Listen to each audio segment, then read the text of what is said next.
Okay, I'm just gonna go over some like work in more I guess deeper ways, just to show you some other techniques.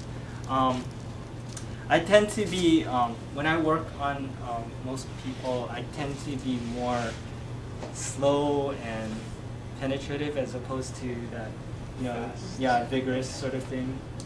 I think that like if you're closing a treatment or something like that, sometimes it's good to be that vigorous, but you know, when you're especially when you're trying to focus in on problems, it's better to be a little slower and deeper. Okay, so you know, I can work on her trapezius. Most people have a lot of tension up here. This is the trapezius muscle, okay, like gallbladder 21 area. And you know, what we can do is just start off right at the corner of the neck here. And I'm using my thumbs. I tend to use my thumbs a lot, maybe too much, but I stay on the ridge of her trapezius muscle. And this is another idea that is important. We talk about reinforcement, okay, and we'll talk about this more later. But what I'm doing here, I could do this technique with my arm fully extended here, yeah, but it tends to put a lot of pressure, and especially because I'm kind of far away, you know, height-wise to the point of contact. So what you can do is to reinforce. I can just rest my elbow against my hip here, and then that makes the pathway of this counter force. I don't know if I'm getting too into it, but it's more direct to the ground because it just has to travel through my elbow to my hip and then to the ground.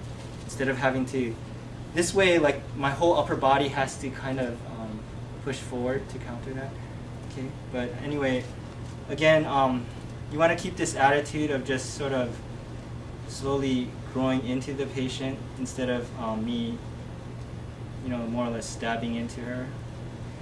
Okay, so it's hard right here, and I just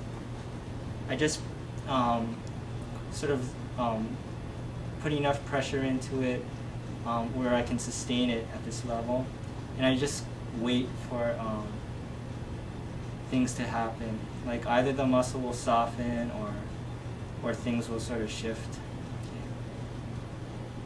But this is very slow, you know, it's not like we're stabbing into the patient.